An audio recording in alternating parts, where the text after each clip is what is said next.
solved.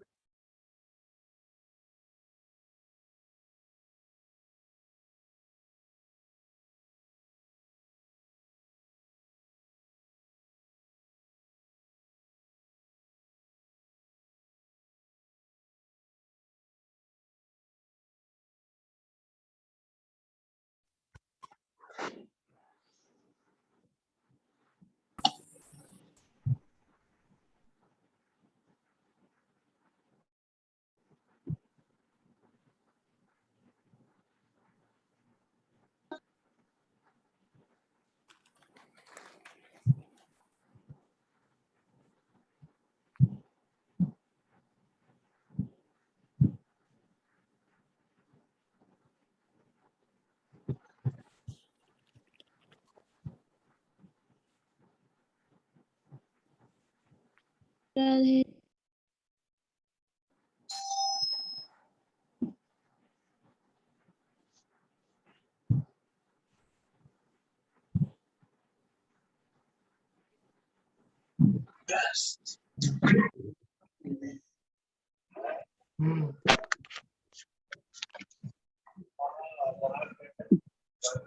अच्छा, सारे लोग माइक बंद नहीं रखते हैं।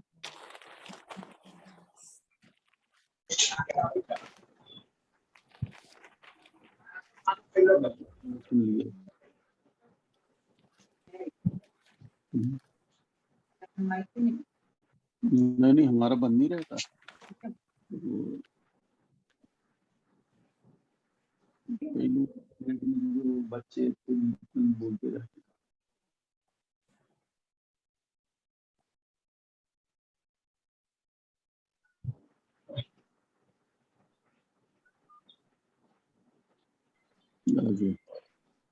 हरे कृष्णा। मेरी आवाज सुनाई दे रही है सबको? जी। हरे कृष्णा। हरे कृष्ण गोविंद जी। स्पष्ट है आवाज?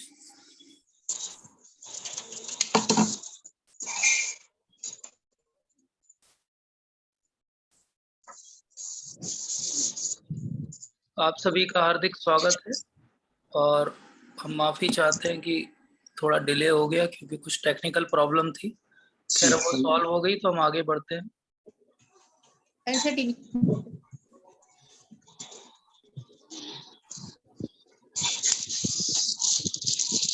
तो आज का अध्याय है हमारा अध्याय 4 भगवत गीता। जैसा कि हमने संकल्प किया है कि हम भगवत गीता के सारे 18 अध्याय को हम ठीक से समझेंगे और उनको अपने जीवन में उतारने का प्रयास करेंगे।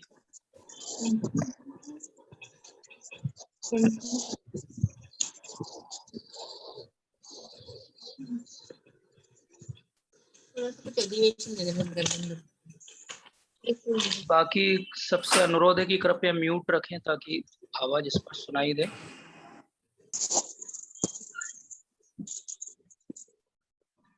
पहले हम मंगलाचरण करेंगे। ओम अज्ञानतिमिरन्धस्य ज्ञानाञ्जनशलाकया चक्षुरुन्मिलितं येन तस्मै श्री गुरुवे नमः। श्रीचैतन्यमनोभीष्टं स्थापितं येन भूतले स्वयं रूप कदा मह्यं ददाति स्वपदान्तिकं। वन्देऽहं श्रीगुरो श्रीयुतपदकमलं श्रीगुरुन् वैष्णवांश्च। श्रीरूपं साग्रजातं सगण रघुनाथान्वितं तं सजीवं साद्वैतं सावधूतं परिजनसहितं कृष्णचैतन्यदेवं श्रीराधा कृष्णपदां सहगण ललिता श्रीविशाखान्वितांश्च। नमो विष्णुपदाय कृष्णपृष्ठाय भूतले श्रीमते भक्तिवेदान्त स्वामिनिति नामिने। नमस्ते सारस्वते देवे गौरवाणी प्रचारिणे निर्विशेष शून्यवादी पाश्चात्य देश तारिणे। वाञ्छाकल्पतरुभ्यश्च कृपा सिन्धुभ्य एव च पतितानां पावनेभ्यो वैष्णवेभ्यो नमो नमः। नमो महावदन्याय कृष्णप्रेमप्रदायते कृष्णाय कृष्णचैतन्य नाम्ने गौरत्विषे नमः। पंचतत्वात्मकं कृष्णं भक्तरूपस्वरूपकं भक्तावतारं भक्ताख्यं नमामि भक्त शक्तिकम्। हे कृष्ण करुणा सिंधु दीनबंधु जगतपते गोपेश गोपिका कांत राधा कांत नमोस्तुते। तप्त कांचन गौरांगी राधे वृंदावनेश्वरी वृषभानुसुते देवी प्रणमामि हरिप्रिये। जय श्री कृष्ण चैतन्य प्रभु नित्यानंद श्री अद्वैत गदाधर शिवासादि गौर भक्त वृंद। हरे कृष्णा कृष्ण कृष्ण हरे हरे, हरे राम राम राम हरे हरे। तो आज हम चौथे अध्याय पे बात करेंगे जिसका शीर्षक है दिव्य ज्ञान। ज्ञान दो तरह का होता है, एक परा ज्ञान होता है और एक अपरा ज्ञान होता है। आज हम जानेंगे कि ये क्या होता है और किस तरीके से ज्ञान जो है एक नौका की तरह कार्य करता है हमारे जीवन में। ये बहुत महत्वपूर्ण है हमारे लिए, क्योंकि पूरे जो सत्र हम 18 अध्याय के कर रहे हैं ये सब ज्ञान ही है। ऐसा क्यों है कि चौथे अध्याय का नाम दिव्य ज्ञान दिया है? क्योंकि यहाँ पर भगवान बहुत स्पष्टता से बताएंगे कि ज्ञान वस्तुतः क्या होता है। नॉर्मली हम अगर भारत में किसी से बात करें कि भगवत गीता का ज्ञान क्या होता है, तो वो कहेगा कि जो हुआ अच्छा हुआ, जो हो रहा है वो अच्छा हो रहा है, जो होगा वो भी अच्छा होगा, तुम्हारा क्या गया, तुम जो रोते हो। इस तरीके से कैलेंडर में हमें हर जगह टंगा हुआ दिखता है और आखिरी में लिखा रहेगा परिवर्तन ही संसार का नियम है। लेकिन अगर उनसे पूछा जाए कि ये भगवत गीता में कहाँ पे इस तरीके से समझाया गया है, तो वो बताने में असमर्थ होंगे। तो हमने क्या किया है, हमने अपनी खुद की जो रिलीजियस बुक है उसको कभी उठाया ही नहीं है, और हमने क्योंकि उसे कभी पढ़ा ही नहीं है, तो लोगों ने जो हमें परोस दिया उसको हमने एक्सेप्ट कर लिया कि हाँ यही जो है नियम है और यही सही है। तो ऐसा नहीं है। जैसे कि कोई व्यक्ति एक पुस्तक पढ़े कि डॉक्टर बने 30 दिन में, और वो पुस्तक पढ़ के जो है वो डॉक्टर बन जाए, और वहीं एक व्यक्ति है जिसने अपना पूरा जीवन लगा दिया उस ज्ञान को प्राप्त करने में। तो इन दोनों में से कौन ज्यादा गहराई से उस ज्ञान को जानेगा और कौन उस ज्ञान का सही उपयोग कर पाएगा? तो बहुत स्पष्ट है कि वो व्यक्ति कर पाएगा जिसने अपना जीवन उसमें लगाया। तो जब एक साधारण भौतिक ज्ञान के लिए हमें पूरा जीवन लगाना पड़ता है और उसके बाद थोड़ा बहुत वो समझ में आना चालू होता है, तो फिर भगवान के आध्यात्मिक ज्ञान के लिए जो कि और ज्यादा सूक्ष्म है, सोचिए कितना समय और कितना जीवन हमें। मैं तो क्लास है तो सॉरी, मेरी तो आवाज भी जा रही।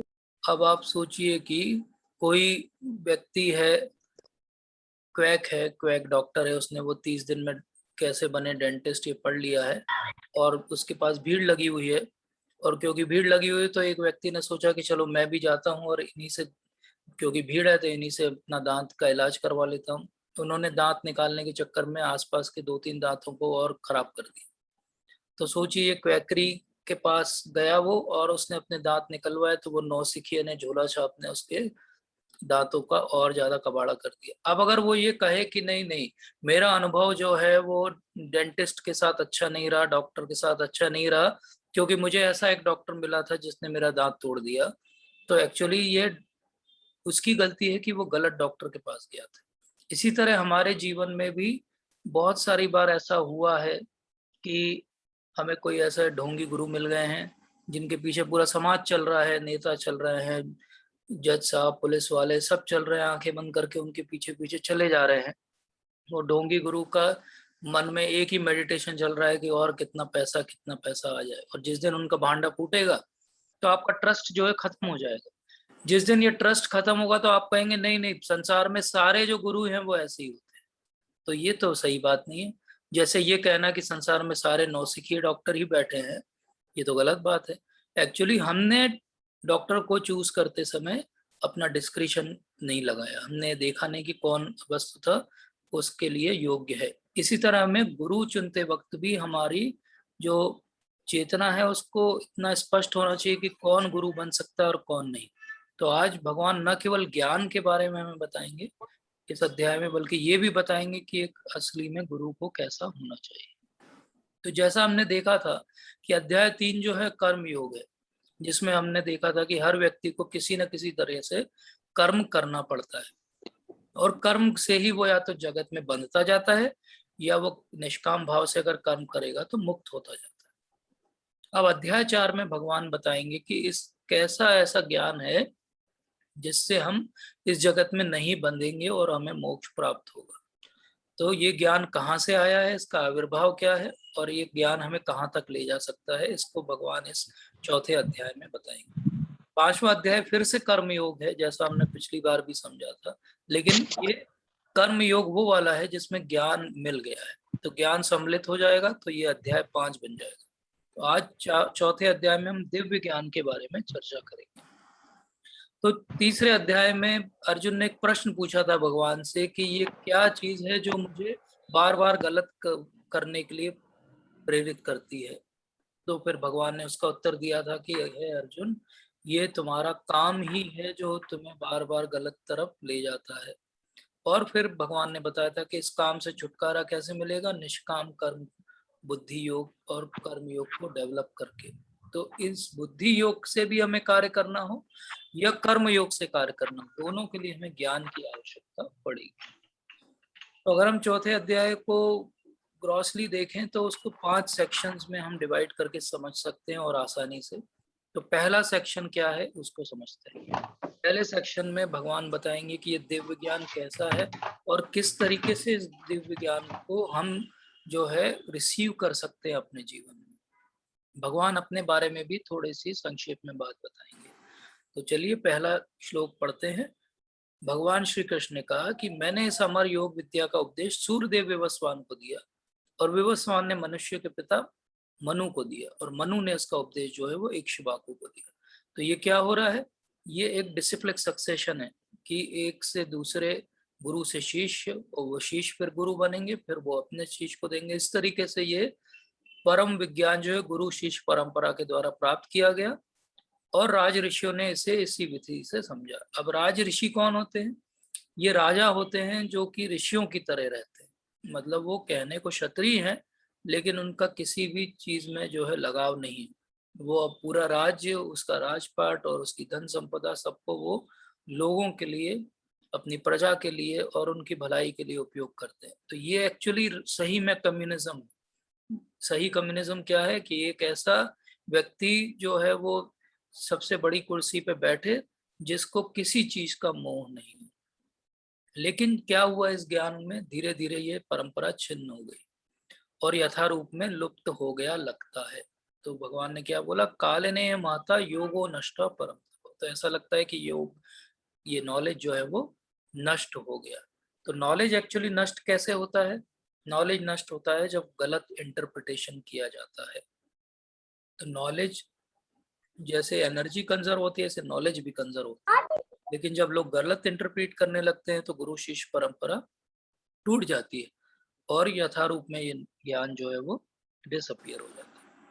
अब प्रश्न ये उठता है कि ये पूरी जो परंपरा भगवान ने बताई, ये सब क्षत्रिय हैं, तो क्षत्रियों को क्यों भगवान ज्ञान दे रहे हैं? ज्ञान का काम तो ब्राह्मणों का है। तो ब्राह्मणों वाली एक लीनियज अलग है जिसमें गुरु शिष्य परंपरा चल रही है व्यास देव से। भगवान यहाँ जो बात कर रहे हैं, क्योंकि सामने अर्जुन है, तो वो क्षत्रियों की वंशावली से कैसे ये ज्ञान आगे बढ़ा उसकी बात कर रहे हैं। और वो क्या बता रहे हैं कि जब क्षत्रिय जो है वो धार्मिक होंगे तो नेचुरली उनके अंदर जो प्रजा होगी वो भी अपने आप धार्मिक हो जाएगी। जैसे राजा अशोक थे, वो बुद्ध बने तो सारे उनके राज्य में जो है बुद्धिज्म का प्रचार हो गया। तो इसी तरीके से सूर्य को पहला नॉलेज क्यों मिला? सूर्य से हम सब चीजें देखते हैं, हमारी दृष्टि तभी कार्य करेगी जब सूर्य का प्रकाश होगा। तो इसीलिए ज्ञान का प्रकाश भी सबसे पहले सूर्य भगवान विवस्वान को मिला। और ये टाइमलाइन क्या है, कब मिला है ये? तो अगर हम एक बेसिक बात समझें तो वैदिक टाइमलाइन जो है बहुत लंबी है। ब्रह्मा जी की जो आयु होती है वो उनकी आयु के 100 साल होती है, लेकिन उनकी आयु का एक दिन अर्थात 12 घंटे जो होता है वो हमारी 1000 युगों की साइकिल, अर्थात 1000 दिव्य युग होते हैं। एक युग की साइकिल जो है सतयुग, त्रेता युग, द्वापर युग और कलयुग को मिला के बनती है। और इस तरीके से साइकिल चलती रहती है। और ये साइकिल चलते चलते क्या होता है, साइकिल चलते चलते धीरे धीरे ब्रह्मा जी का एक दिन, ये ब्रह्मा जी का जो एक दिन है ये 14 भागों में विभाजित किया जाता है और ये 14 भागों को कहा जाता है मनवंतर। तो इस तरीके से एक जो मनवंतर है उसमें 71 जो है वो युग होते हैं। अगर आपको लग रहा हो कि बहुत कॉम्प्लिकेटेड है तो उस पे उतना ध्यान मत दीजिए। एक बात ये है कि ये बहुत बड़ी टाइमलाइन की बात है। बोल रहे आज जो मनु हमारे हैं वो सूर्य भगवान हैं विवस्वान उनके लड़के हैं। तो इस तरीके से हमारे जो मनु अभी हैं इस प्रेजेंट जो मनु हैं वो 43 लाख ईयर ओल्ड है हमारे आयु। इस तरीके से हम देखें तो ये सतयुग त्रेता युग द्वापर युग की साइकिल जो है वो चलती रहेगी। और 28th जो है वो वैवस्वत मनवंतर है और उसके अंदर अभी हम जो है वो कलयुग में हैं और कलयुग के करीब 5500 साल बीते हैं। तो इस तरीके से हम जो है अभी इस टाइमलाइन की फ्रेम को अगर समझते हैं तो ये समझ में आता है कि कम से कम भगवान ने विवस्वान को ये ज्ञान जो है वो 12 करोड़ साल पहले दिया होगा और अर्जुन को 5000 साल पहले बोला होगा और महाराज इक्ष्वाकु जो थे वो 20 लाख साल पहले हुए थे। इस तरीके से बहुत बड़ी टाइम फ्रेम है जो हमारे समझ के बाहर की चीज है। ये केवल हमारे समझ के बाहर की चीज नहीं है, ये बेसिकली बहुत बड़े बड़े ओरिएंटलिस्ट हैं जो बहुत रिसर्च करते हैं, थोड़ा सा अपना एजेंडा लगा के रिसर्च करते हैं तो वो उनके समझ में ही नहीं आता है कि ये इतना कोई लंबा समय भी हो सकता है। जैसे कभी चींटी को ये समझ में नहीं आ सकता कि माउंट एवरेस्ट भी हो सकती है। तो यूरोप में एनलाइटमेंट का टाइम चालू हुआ 1635-36 के आसपास और हमारी टाइम फ्रेम कितनी पुरानी है कि महाभारत हुआ है 5560 साल पहले। मनोज साहू जी कृपया अपना म्यूट कर लीजिए, सबको डिस्टर्ब हो रहा है। Thank you. और रामायण जो है वो 12,209 BCE में हुई थी। तो इस तरीके से हम देखते हैं कि बहुत बड़ी टाइम फ्रेम है। वेदों की तो हम बात ही नहीं कर सकते क्योंकि वेद तो और पुराने हैं। तो इस तरीके से ये सारा जो है वो टाइम फ्रेम हमने अभी डिस्क्राइब किया कि ये बहुत लंबा समय है जब भगवान ने ज्ञान दिया है। जिसकी भी कोई क्वेरी है हम लास्ट में वहीं पर एक गेट टुगेदर सभी लोग जो है वहीं केके से आ जाएं और सुदीप पांडे जी प्लीज म्यूट कर लीजिए। हो जाएगा, मतलब सब अपने घर से तो आप भगवान क्या कह रहे हैं, आज मेरे द्वारा वही यह प्राचीन योग यानी परमेश्वर के साथ अपने संबंध का विज्ञान तुमसे कहा जा रहा है क्योंकि तुम मेरे भक्त हो, मित्र हो, अतः तुम इस विज्ञान के दिव्य रहस्य को जान सकते हो। तो भगवान ने यहाँ पे 2 क्वालिफिकेशंस बताए अर्जुन के। पहला क्वालिफिकेशन बताया क्योंकि तुम मेरे भक्त हो। सुदीप पांडे जी प्लीज म्यूट कर लीजिए। हरे कृष्णा। क्योंकि तुम मेरे भक्त हो तथा मित्र हो। तो 2 क्वालिफिकेशन अर्जुन की है और यही हमें समझना है कि अगर हमें ये ज्ञान आगे चाहिए तो इस चैप्टर को ध्यान से सुनिए और इस भाव में सुनिए कि या तो आप भगवान के भक्त हैं, मित्र तो अभी हम बनने की उसमें योग्यता में नहीं है, लेकिन भक्ति भाव से सुनिए, ध्यान से सुनिए, क्योंकि जिसको ये संबंध होगा भगवान से उसी को ये ज्ञान मिलेगा। भगवत गीता के बारे में एक बहुत खास बात मैं आप लोगों को बता दूं, मैं बहुत साल से पढ़ रहा हूँ Bhagwat Gita. This is a open secret. अब ओपन सीक्रेट का अर्थ क्या हुआ? ओपन है, कोई भी खरीद सकता है। 120-130 रुपए में आपको भगवत गीता मिल जाती है, कोई भी पढ़ सकता है, हम सब पढ़ना जानते हैं, लेकिन फिर भी आपको समझ में नहीं आएगा क्योंकि ये ओपन सीक्रेट है। ओपन सीक्रेट कैसे है? जब तक आपका भगवान से कोई संबंध नहीं होगा तब तक आपको भगवत गीता समझ में नहीं आएगी, चाहे आपके पास भगवत गीता यथारूप। और अगर कोई और भगवत गीता कोई लिखे या आपको दिखे या आपको लगे कि पढ़ना चाहिए, तो सबसे पहले ये प्रश्न पूछना चाहिए कि वो लेखक जो है उसका भगवान से क्या संबंध है, क्या वो भगवान का भक्त है।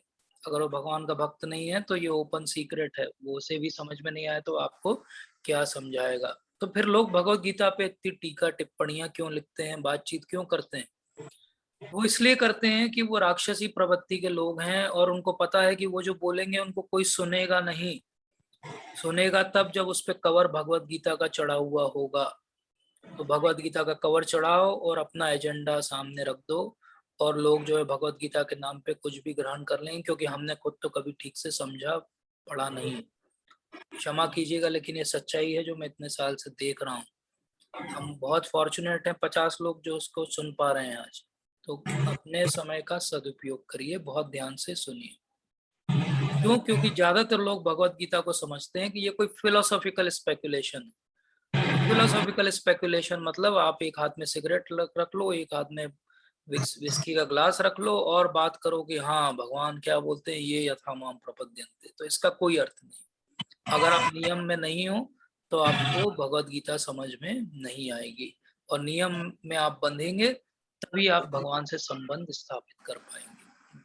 तो अगर भगवत गीता समझनी है तो भगवान ने स्वयं 4 यूनिवर्सिटीज बनाई हैं। उन 4 यूनिवर्सिटी में आपको एडमिशन लेना पड़ेगा किसी एक में, तभी भगवत गीता समझ में आएगी। तो ब्रह्मा जी के माध्यम से माधवाचार्य आए, श्री लक्ष्मी जी ने रामानुजाचार्य के थ्रू ज्ञान दिया, भगवान शिव ने विष्णु स्वामी के द्वारा, और 4 कुमारों ने निम्बार्काचार्य के द्वारा। तो इस तरीके से ये 4 बोनाफाइड वैष्णव संप्रदाय हैं, जो कि प्रामाणिक वैष्णव संप्रदाय हैं। इसमें से ब्रह्मा जी के थ्रू जो ज्ञान आ रहा है उसी में इस्कॉन आता है, international society for Krishna consciousness, जो कि श्रील प्रभुपाद ने एस्टेब्लिश किया। और इसीलिए इसको कहा जाता है ब्रह्म मध्व गॉड संप्रदाय। ब्रह्म इसलिए क्योंकि ब्रह्मा जी से आया, मध्वाचार्य थे इसलिए मध्व। गॉड मतलब एक वेस्ट बंगाल का वो हिस्सा जहाँ पे चैतन्य महाप्रभु ने अपनी प्रमुख लीलाएं की, उसको गौड़ प्रदेश कहते थे पहले, इसलिए इसको कहा जाता है ब्रह्म मध्य गौड़ संप्रदाय। तो आप यहाँ पे देख सकते हैं कि कैसे भगवान श्री कृष्ण ने ब्रह्मा जी को दिया, ब्रह्मा जी ने नारद, व्यास, ये मुख्य मुख्य नाम आपको सामने दिखाई दे रहे हैं, बीच में और भी बहुत सारे नाम। और ये होते होते ज्ञान जो है अंततः श्रील प्रभुपाद के द्वारा हमको मिला और उनके शिष्यों के द्वारा हमें मिला। तो ये क्यों जरूरी है? जैसे आज ही की मैं बात बताऊं कि एक व्यक्ति ने मोबाइल फोन अपना चार्जिंग पे लगा दिया लेकिन बटन को ऑन करना भूल गया, तो क्या वो चार्ज होगा? नहीं होगा। अगर हमारी इलेक्ट्रिसिटी लाइन जो है मेन से कनेक्टेड नहीं है तो क्या कोई भी इक्विपमेंट चलेगा? नहीं चलेगा। तो इसी तरह गुरु शिष्य परंपरा भी जो है वो एक अनइंटरप्टेड सप्लाई है ज्ञान की। जैसे एक अनइंटरप्टेड सप्लाई आती है पावर प्लांट से हमारे घर तक, और उसके बीच में बहुत सारे ट्रांसफार्मर, स्टेप डाउन और बहुत सारे वोल्टेज स्टेबलाइजर, बहुत कुछ लगा होता है। इसी तरह ये पूरी गुरु शिष्य परंपरा उस ज्ञान को हम तक पहुंचाती है। जैसा हमने द्वितीय अध्याय में समझा था कि जो भी देहांतर की प्रक्रिया होती है उसमें शरीर जो है छूट जाता है लेकिन आत्मा बनी रहती है। इसी तरह अलग अलग गुरु आते रहते हैं लेकिन ज्ञान की आत्मा जो है वो बनी रहती है, और यही इसका बोनाफाइड होने का एग्जाम्पल है। जैसे हम पढ़ना चाहेंगे तो कहाँ पढ़ेंगे? मुंबई यूनिवर्सिटी में पढ़ेंगे, यूनिवर्सिटी ऑफ ऑक्सफोर्ड में पढ़ेंगे। किसी को अगर पुलिस बनना है तो आईपीएस एकेडमी ज्वाइन करनी पड़ेगी, वो अपने घर पे बैठ के आईपीएस नहीं बन सकता।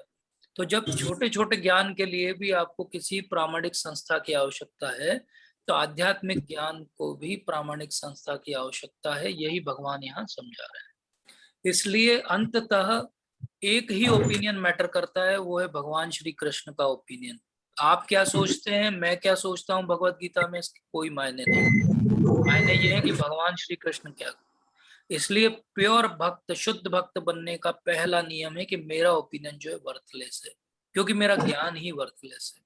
हम में से कितने लोग हैं जो भगवत गीता के 10 श्लोक भी बिना त्रुटि के बोल सकते हैं? तो प्योर डिवोटी और प्योर भक्त कैसे बनेंगे?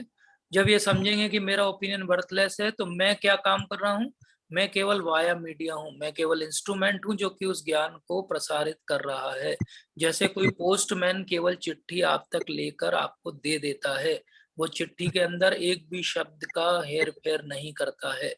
इसी तरह हमें भी अगर किसी को भगवत गीता का ज्ञान देना है तो वैसा ही देना चाहिए जैसे भगवान ने समझाया है, उसमें कुछ भी हेर फेर हमें नहीं करना है। अब अर्जुन के मन में एक थोड़ा सा डाउट जागता है। वो कहते हैं कि सूर्यदेव विवस्वान तो आपके पहले हो चुके हैं, जैसे अभी हमने देखा कि वो तो लाखों साल पुरानी, करोड़ों साल पुरानी बात है, तो आपसे बड़े हैं वो, तो मैं कैसे समझूं कि आपने उन्हें इस बात का उपदेश दिया था? तो अर्जुन किस तरीके से ये शंका पूछ रहे हैं इसको देखिए। हमें भी शंका पूछना सीखना चाहिए अर्जुन से। अर्जुन ने ये नहीं कहा अरे भगवान आप बहुत फेंकते हैं, इतना तो हो ही नहीं सकता, आपकी आयु तो आप लगभग मेरे समकक्ष हैं, सूर्य देव तो बहुत बड़े हैं, हम पढ़ चुके हैं, तो कैसे। लेकिन उन्होंने ये नहीं कहा, उन्होंने क्या बोला कि मुझे पता है कि आप सही बोल रहे हो, मेरे समझ में नहीं आ रहा है, इसलिए आप उसको ऐसा समझाओ कि मेरी समझ में आए। तो इस तरीके से अर्जुन जो है अपना डाउट पूछते हैं। हमें भी किसी से अगर डाउट पूछना है तो this is the right way to ask our doubt.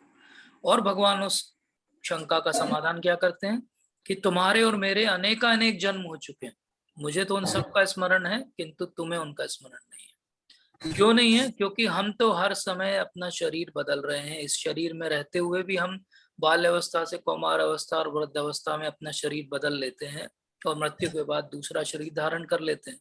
और जैसे ही हम दूसरा शरीर धारण करते हैं तो ऐसा समझिए कि वो कंप्लीट एमनेजिया की स्थिति, मतलब हमें पुराना कुछ भी स्मरण नहीं रहता है। लेकिन भगवान ऐसे नहीं है। भगवान का शरीर कैसा है? दिव्य रूप है उनका। तो वो अजन्म है, अविनाशी है, दिव्य है। और वो दिव्य है इसलिए आत्ममाया है, इसलिए वो अपनी हर बात को हमेशा याद रख सकते हैं। तो भगवान जब भी आते हैं तो वो माया में बंध के नहीं आते हैं, वो आत्म माया है, मतलब कि वो अपनी इंटरनल पोटेंसी के द्वारा आते हैं।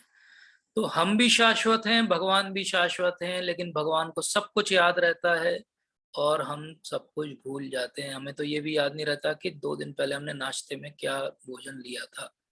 भगवान अपनी इच्छा से आते हैं और हम अपने कर्मों के कारण आते हैं। भगवान का शरीर दिव्य है और हमारा शरीर भौतिक है। और अब आते ही ये 2 सेलिब्रेटेड वर्ड्स जो लगभग सबको भारत में आते हैं। यदा यदा ही धर्मस्य ग्लानिर्भवति भारत अभ्युत्थानम अधर्मस्य तदात्मानं सृजामि। तो कब आते हैं भगवान अपने दिव्य रूप में? जब भी जहां भी धर्म का पतन होता है और अधर्म की प्रधानता होने लगती है। तो ये 2 चीजें भगवान ने कही, धर्म जब नीचे गिरता है, अधर्म जब ऊपर उठता है, तब भगवान आते हैं। और वाइसे वर्सा, मतलब कि जब ऐसा होने लगे कि धर्म अधर्म की बहुत ज्यादा प्रधानता होने लगे और बहुत, जैसे कि भगवान जब आए तो कंस जो हैं वो बहुत शक्तिशाली होने लगे थे, बहुत सारे असुरी राजा थे, तो भगवान को आना पड़ा। तो धर्म का जब भी पतन होगा भगवान किसी न किसी रूप में अवतार लेंगे। अब यहाँ जो महत्वपूर्ण बात है वो समझना है कि भगवान कैसे हैं? सृजामी है, मतलब कि वो अपने फ्री विल से आते हैं, फोर्स से नहीं आते हैं। तो क्यों आते हैं भगवान? भगवान अवतार के रूप में आते हैं। अवतार के रूप में कोई ना कोई एक मिशन लेके आते हैं। भगवान के अवतार का हमेशा शास्त्रों में वर्णन मिलता है और वो कहीं भी आ सकते हैं, ऐसा नहीं कि केवल भारत में आएंगे। लेकिन 2 कॉमन मिशन उनके हमेशा होते हैं। क्या करना है उनको? एक जो अच्छे लोग हैं, सज्जन लोग हैं, उनको प्रोटेक्ट करना है और सबको धार्मिकता का पाठ पढ़ाना है। तो हम कोई भी भगवान का अवतार लें तो ये टेम्पलेट हर जगह फिट हो सकता है, चाहे वो नरसिंह देव के अवतार में भगवान आए, चाहे वराह देव के रूप में आए हो। हमेशा भगवान ये 2 कार्य जरूर करते हैं। भगवान के विभिन्न अवतार होते हैं। अंग्रेजी में अवतार को इनकारनेशन कहा जाता है, लेकिन सही शब्द जो है वो संस्कृत का अवतार है। अवतार का अर्थ है ऊपर से नीचे आना। तो भगवान अपने दिव्य स्वरूप में ऊपर से नीचे आते हैं। हम आगे के सत्रों में और इन भगवान के जो विभिन्न अवतार हैं इनके बारे में और जानेंगे कि कैसे पुरुष अवतार होते हैं, गुण अवतार होते हैं, युग अवतार होते हैं, मनवंतर अवतार होते हैं और इनके क्या क्या कार्य होते हैं। भगवान कैसे अपने को विभिन्न स्वरूपों में जो है बढ़ाते हैं और क्या चतुष्व्यूह होता है, ये सब हम समझेंगे आगे। अभी के लिए हमें ये समझना है कि भगवान यहाँ बता रहे हैं कि भक्तों का उद्धार करने और दुष्टों का विनाश करने और धर्म की स्थापना करने के लिए हर युग में आता हूँ। तो यहाँ पे हमारे आचार्यगण ये टीका देते हैं कि भक्तों का उद्धार करना जो है वो भगवान भक्तों के द्वारा भी कर सकते हैं और दुष्टों का विनाश करने के लिए भगवान समय के रूप में भी आ सकते हैं, काल के रूप में भी आ सकते हैं। धर्म की स्थापना करने के लिए वो कोई महान गुरु को भी भेज सकते हैं, आचार्य को भी भेज सकते हैं। तो भगवान मेनली आते हैं यहाँ पे अपने भक्तों के साथ लीला करने के लिए, बाकी सब जो है सेकेंडरी बातें हैं। तो भगवान जैसे आते हैं तो वो कंस का वध भी कर देते हैं, भगवान आते हैं तो हिरण्यकशिपु का वध भी कर देते हैं, लेकिन साथ में भगवान पांडवों के साथ जो है वो लीला भी करते हैं। पांडवों के साथ वो बहुत सारी हमें सीख भी देते हैं और द्रौपदी के साथ भी कैसा आदान प्रदान करते हैं। राम के रूप में जब वो आते हैं तो शबरी के साथ भी आदान प्रदान करते हैं। तो भगवान जब भी आते हैं तो उनका प्राइमरी पर्पस जो है वो अपने भक्तों के साथ लीला करना है। सेकेंडरी पर्पस साथ में हो जाता है कि थोड़े बहुत कहीं ऐसे आ जाते हैं डीमंस, तो वो खिलौने जैसे उनको भी नष्ट कर देते हैं, उनके लिए कोई बड़ी चीज नहीं है। तो कृष्ण इसीलिए कहते हैं कि जो पूरी तरीके से मेरी भक्ति में लगा हुआ है हमेशा के लिए, वो जो है धीरे धीरे ऊपर उठता है और वो रियल पर्पस जो है भगवान के आने का उसको समझ पाता है। तो हमें भगवान के अवतार का जो मूल कारण है वो तब समझ में आएगा जब हम भगवान के भक्त बनेंगे। इसीलिए भगवान कहते हैं कि जो इस तरीके से मेरे आविर्भाव अर्थात उनके अवतार और उनके कर्मों की दिव्य प्रकृति को जानता है, वह इस शरीर को छोड़ने पर इस भौतिक संसार में पुनः जन्म नहीं लेगा, अपितु मेरे सनातन धाम को प्राप्त होगा। तो ये भगवान ने पहली बार भगवत गीता में अभी एक प्रॉमिस किया है। प्रॉमिस क्या किया है? आप छोटा सा काम करो, उनके जन्म और कर्म जो है वो दिव्य हैं, इसको न केवल थ्योरेटिकली बल्कि प्रैक्टिकली इस बात को समझ लो। तो ये एक्चुअली की है और सीक्रेट है। अगर आज के सत्र से कुछ बात हमको हमेशा याद रखनी है अपने जीवन में, तो इतनी सी बात याद रखनी है कि भगवान का आविर्भाव और कर्म दोनों जो हैं वो दिव्य हैं। अगर इसको तत्व रूप में हमने रियलाइज कर लिया तो आप ये मानिए कि भगवान आपको गारंटी दे रहे हैं कि ये आपका आखिरी जन्म होगा। बहुत बड़ी बात भगवान कह रहे हैं यहाँ पे। तो भगवान जब आते हैं तो लोगों को क्या लगता है? लोगों को क्या लगता है, मैं आपको एक छोटी सी घटना से बताता हूँ कि एक जेल है, उसके अंदर एक कैदी है और कैदी जो है वो सजा काट रहा है। अब सजा काट रहा है, इतने में वो देखता है कि वहां से कोई बहुत बड़े अधिकारी या भारत के प्रधानमंत्री या कोई नेता जो है जेल का दौरा करने के लिए आ रहे हैं। जब वो जेल का दौरा करने के लिए आ रहे हैं तो वो जेल में जो बंद है वो क्या सोचता है कि अरे चलो ये भी मेरे जैसे ही जेल में बंद होने के लिए आ गए, जरूर इन्होंने भी कुछ अपराध किया होगा। इसी तरह हमारी मेंटलिटी क्या है कि अरे भगवान अगर नीचे आए हैं तो इनको भी कुछ भोगना बचा होगा इसलिए आए हैं। लेकिन असलियत ये है कि भोग तो हम रहे हैं। भगवान जब यहाँ पे आ रहे हैं तो वो वैसे ही आ रहे हैं जैसे कोई जेलर जो है जेल में इंस्पेक्शन करने आता है। वो जेल में बंधा हुआ नहीं है, वो तो अपना कार्य करने के लिए आया है। तो भगवान जब भी यहाँ आ रहे हैं तो वो क्या कर रहे हैं? लीला कर रहे हैं। और हम जो भी धरती पे कर रहे हैं, क्या कर रहे हैं? कर्म कर रहे हैं। कर्म हमें बांध रहे हैं और भगवान लीला कर रहे हैं, वो सारे गुणों के परे हैं। और जो इस बात को समझ लेगा वो भी भगवान के धाम चला जाएगा। इतनी सी बात हमें रियलाइज करनी है। यही ब्रह्मा जी भी ब्रह्म संहिता में कहते हैं, ईश्वर परम कृष्ण सच्चिदानंद विग्रह अनादिरादिर गोविंद सर्व कारण कारण। तो भगवान जो है क्या है? परम है, परम कंट्रोलर है। तो ये बात जिसने रियलाइज कर ली है वो परफेक्ट हो जाएगा। और जिसने ये बात रियलाइज नहीं की, जैसे कि हमारे बहुत सारे जो फिलोसोफर्स हैं, उनका क्या हाल होगा? वो केवल अपना समय व्यर्थ कर रहे हैं। वो ऐसा है जैसे कि किसी हनी की बोतल को बाहर से चाटना और बोलना कि इसमें तो कोई स्वाद नहीं आ रहा, क्योंकि हमने अभी तो कैप खोली नहीं। तो अब भगवान को हमने समझा कि उनके अगर आविर्भाव को समझना है तो उसके लिए क्या करना पड़ेगा, वो भी भगवान बता रहे हैं कि आसक्ति, भय और क्रोध से मुक्त होना पड़ेगा और पूर्णतः तन्मय होकर मेरी शरण में आकर ऐसा करना पड़ेगा। तो जैसे कोई सेल्समैन आता है तो बोलता है अपनी चीज को, जब वो आपके सामने प्रेजेंट करता है तो वो कहता है कि ये उन्होंने भी खरीदा है, इन्होंने भी खरीदा है, इन्होंने यूज किया है और ये बहुत प्रसन्न है, आप भी ले लीजिए। ऐसे ही भगवान भी बिल्कुल वैसे ही बात कर रहे हैं। वो कह रहे हैं कि देखो पुराने इतने सारे उदाहरण हैं कि मेरे इस ज्ञान से लोग पवित्र हो गए और मेरा दिव्य प्रेम प्राप्त किया है। बस मेरी कंडीशन इतनी सी है कि आसक्ति, भय और क्रोध से मुक्त हो जाओ। तो ये जो शब्द है, ये फ्रेज है वीत राग भय क्रोध, है ये बार बार भगवत गीता में हमें सत्रों में सुनने को मिलेगा। तो ये क्या होता है? हम सेकंड चैप्टर में भी इस बात को सुन चुके हैं। दुखेशु उद्विग्न मना सुखेशु विगत स्पृह वीत राग भय क्रोध स्थिर धीर मुनि उच्यते। तो जो स्थित प्रज्ञ व्यक्ति है वो भी वीत राग भय क्रोध होता है। वीत मतलब नहीं होता है, उसके अंदर क्या क्या नहीं होता है? राग नहीं होता है, भय नहीं होता है और क्रोध नहीं होता। अगर हमें भी भगवान के इस ज्ञान को समझना है और भगवान के धाम में वापस जाना है तो ये 3 बात हमें समझनी पड़ेगी। इसको बहुत ध्यान से समझिए। राग क्या होता है? राग होता है हमारा अटैचमेंट। राग हमारा प्रेजेंट है, जो सब हमारे पास आज उपलब्ध है इससे हमारा बहुत अटैचमेंट है और हमेशा हमें जो है वो ऐसा लगता है कि ये हमसे छूट ना जाए, चाहे वो हमारा परिवार हो, चाहे वो हमारे पोजीशंस हो। भय क्या होता है? भय हमेशा भविष्य का भय होता है। क्या होगा? कोविड की तीसरी वेव आएगी क्या? मैं जीवित बचूंगा कि नहीं बचूंगा? मैं कितने साल रहूंगा? कितने साल और भोग करूंगा? ये भय है। और क्रोध क्या है? क्रोध पास्ट का है। अरे ये काश ऐसा किया होता तो और ऐसा हो जाता, तो हम स्वयं पे क्रोधित होते हैं। तो राग, भय और क्रोध एक्चुअली हमारा कुछ नहीं है, प्रेजेंट, फ्यूचर और पास्ट है। और जैसे कि अंग्रेजी में कहते हैं present tense, future tense, past tense, तो ऐसे ही राग, भय, क्रोध के कारण हमारा तीनों प्रेजेंट, फ्यूचर और पास्ट टेंस ही है। हम जो है हमेशा टेंशन में ही घूम रहे हैं। तो भगवान टेंशन वाले व्यक्ति को अपने धाम में नहीं चाहते हैं, क्योंकि वो कोई टेंशन वाला व्यक्ति वहां चला जाएगा तो वो उनकी लीला में खलल डालेगा। इसलिए भगवान कहते हैं पहले ये 3 चीजें छोड़ो यहाँ पे।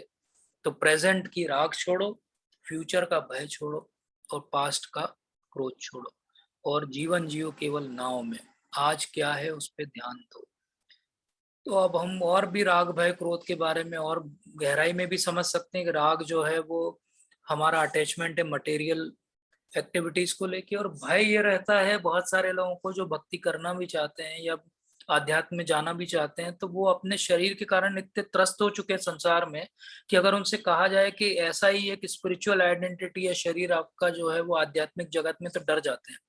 तो बोलते हैं नहीं नहीं भैया, हम तो जो है वो ब्रह्म ज्योति में लीन होना चाहते हैं, हम शरीर चाहते ही नहीं है। ये भय है उनका। और क्रोध क्या है?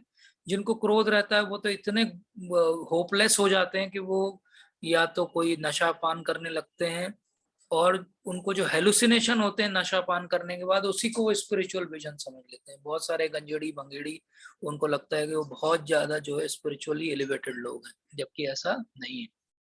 तो ये तीनों से छूटने के लिए क्या करना पड़ेगा? अगर हम पूर्णतः भगवान के शरणागत हो जाएं तो हमारा राग, भय, क्रोध तीनों छूट जाएगा, क्योंकि हम ये समझ लेंगे कि पास्ट भी भगवान के हाथ में था, प्रेजेंट भी उनके हाथ में और फ्यूचर भी उनके हाथ में। लेकिन भगवान का आश्रय कैसे लेंगे?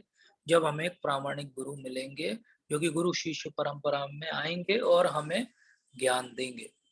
अब हम आते हैं सेक्शन 2 पे कि ये ठीक है, भगवान ने ज्ञान जो दिया था विवस्वान को, ये ज्ञान गुरु शिष्य परंपरा से हम तक आ गया है, लेकिन ये ज्ञान को कैसे अप्लाई करना है अपने जीवन, ये भगवान अगले 5 श्लोक में बताएंगे। क्योंकि प्रश्न ये उठता है कि अगर कोई भगवान का शेल्टर लेता है और उसका कोई और इच्छा है तो उसका क्या होगा? और फिर ऐसा क्यों होता है कि कुछ लोग भगवान की जो है शरणागति नहीं लेते?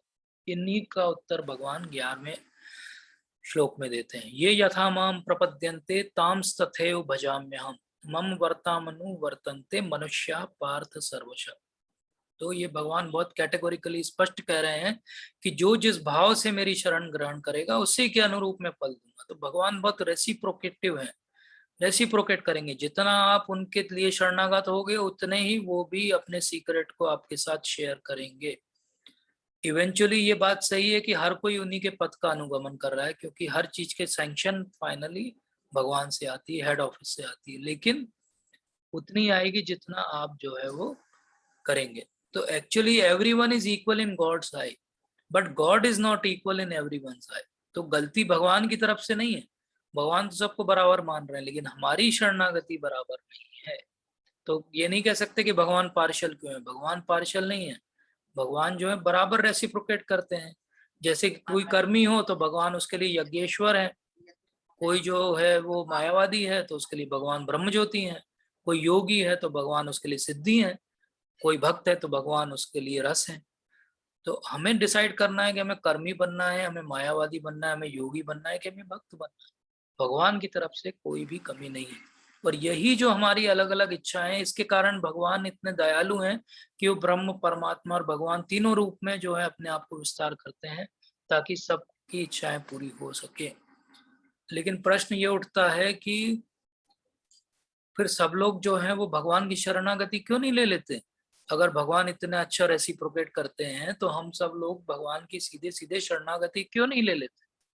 इसका भी उत्तर भगवान को पता है। भगवान कहते हैं कि ये सब जो मनुष्य है वो सकाम कर्मों में सिद्धि चाहते हैं, ये निष्काम कर्मी है ही नहीं।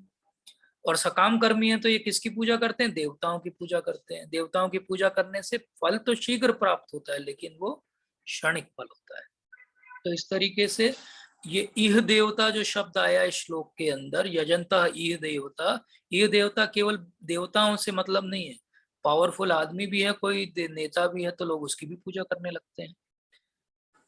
लोग इसलिए भी पूजा करने लगते हैं क्योंकि भगवान समय लेते हैं अगर आप उनके पास कोई इच्छा लेकर जाएंगे, क्योंकि भगवान पहले उस हमारे चित्त को शुद्ध करते हैं, उसके बाद हमारी जो इच्छा है उसकी पूर्ति करते हैं। तो ये ऐसा क्यों करते हैं भगवान? इसका उदाहरण हम समझते हैं कि जैसे कोई बच्चा है, वो किसी केयर टेकर नौकर के हाथ में पल रहा है, तो वो नौकर से मांगेगा कि मुझे 10 रुपए दो, तो नौकर तुरंत 10 रुपए दे देगा। लेकिन वो अपनी माता जी से 10 रुपए मांगने जाएगा तो माता जी उसको पहले 10 रुपए देने के पहले समझाएंगी कि बेटा, तुम्हारे स्कूल के बाहर जो चाट मिलती है जिसपे मक्खी बैठती है वो इस 10 रुपए से नहीं खाना है। तो ऐसे ही भगवान श्री कृष्ण है, वो जानते हैं कि हमारी एक इच्छा अगर वो पूरी करेंगे तो हमारी 10 और इच्छाएं होंगी और हम यहीं बंधते जाएंगे। भगवान हमें वापस अपने धाम में बुलाना चाहते हैं, इसलिए वो समय लेते हैं। सारे देवता भी जो कुछ पूर्ति दे रहे हैं वो भी भगवान की अनुशंसा से ही दे रहे हैं, लेकिन वो इनडायरेक्ट तरीका है। वो इनडायरेक्ट तरीके से आपको भगवान तक पहुंचने में बहुत समय लग जाएगा। जैसा कि हम हर कथा में, भागवतम में और हर पुराण में देखते हैं कि जब देवताओं को परेशानी आती है तो उन्हें भी विष्णु और लक्ष्मी की शरण लेनी पड़ती है। इस बारे में, देवताओं के बारे में हम और भी 7वें अध्याय में डिटेल में बात करेंगे। तो अब हमने अभी तक ये समझ लिया कि ठीक है, भक्ति और ज्ञान से जो है मुक्ति संभव है, लेकिन कर्म से क्या बंधन होता है? तो इस तरीके से तो भगवान जो है वो पार्शलिटी कर रहे हैं, जबकि अभी उन्होंने कहा ये यथा माम प्रपद्यन्ते। तो क्या कर्म से बंधन होता है? तो भगवान उदाहरण इसका देते हैं कि चातुर्वर्ण्य मया सृष्टम गुण कर्म विभागशः तस्य कर्तारम अपि माम विद्ये अकर्तारम अव्ययम। तो प्रकृति के 3 गुणों और उनसे संबंध कर्म के अनुसार मेरे द्वारा मानव समाज के 4 विभाग रचे गए। यद्यपि मैं इस व्यवस्था का सृष्टा हूं, किंतु तुम यह जान लो कि मैं इतने पर भी अव्यय अकर्ता हूं। तो ये चातुर्वर्ण, जो 4 वर्ण भगवान ने बनाए, वो गुण और कर्म के आधार पे बनाए। ये हमने पिछले सत्र में भी समझा था। ये जन्म के आधार पे नहीं बनाए कि ब्राह्मण का लड़का ब्राह्मण बनेगा, जरूरी नहीं है। अगर उसके गुण कर्म शूद्र के हैं तो वो शूद्र बनेगा। ये भगवान ने बनाया था। कालांतर में ये जो है वो सब स्थितियां गड़बड़ा गई और वो जन्म के आधार पे लोग उसे गिनने लगे। तो भगवान ये कह रहे हैं कि ये 3 गुणों और कर्म के आधार पे मैंने ये सिस्टम बनाया है, और इन 4 विभागों की जो मैं रचना की है उसका सृष्टा मैं हूँ, लेकिन मैं एक्चुअली इसमें बंधा हुआ नहीं हूँ। तो कोई कहे कि भगवान क्या है, क्षत्रिय हैं क्या, क्योंकि क्षत्रिय कुल में जन्म हुआ है, लेकिन भगवान का लालन पालन तो वैश्य में हुआ है, और भगवान तो अभी सारथी का काम कर रहे हैं जो शूद्र का काम है। तो भगवान कौन है? तो भगवान एक्चुअली इन सब सिस्टम के ऊपर है। वो तो लॉ मेकर है। Law maker is above the law. तो इस तरीके से अलग अलग गुण कर्म से कैसे बनाया उन्होंने? जो सत्व गुणी है वो ब्राह्मण बने, जो रजोगुणी है वो क्षत्रिय बने, जो वैश्य हैं वो रजोगुणी भी हैं और थोड़े से तमोगुणी भी हैं, जो शूद्र हैं वो तमोगुणी हैं। तो ये गुणों के आधार पे जो हमारा शरीर है, हमारा एप्टीट्यूड है, उसके आधार पे भगवान ने इस सिस्टम को बनाया, और ये सिस्टम बाद में डिस्टर्ब हो गया।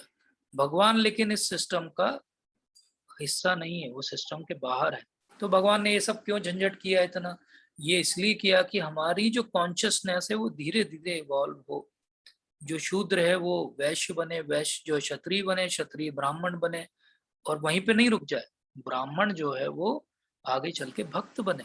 जब भक्त बनेगा तब वो भगवान के धाम में जाएगा। तो थीम वही चल रही है। भगवान ने कहा है कि जो मेरी दिव्य प्रकृति को जानेगा वो मेरे धाम में आएगा। भगवान उसी को एलॉबरेट करते जा रहे हैं, और ये भी बता रहे हैं कि मेरे ऊपर किसी कर्म का प्रभाव नहीं पड़ता है। तो ये बात भी अगर कोई जान ले तो कर्म फल के पास से नहीं बनता। ये सेकंड चाबी भगवान दे रहे हैं यहाँ पे। पहली चाबी उन्होंने दी थी कि मेरे जो कर्म जो जन्म है उसकी दिव्य प्रकृति समझ लो, मेरे कर्म की दिव्य प्रकृति समझ लो, और अब ये समझ लो कि मैं कर्म फलों में नहीं बंधा हुआ हूँ। तो हमें भगवान को थ्योरेटिकली नहीं जानना है, हमें ऐसा जानना है कि हमारे जीवन में उससे कोई परिवर्तन हो, और इसीलिए हम ये पूरा सत्र ले भी रहे हैं।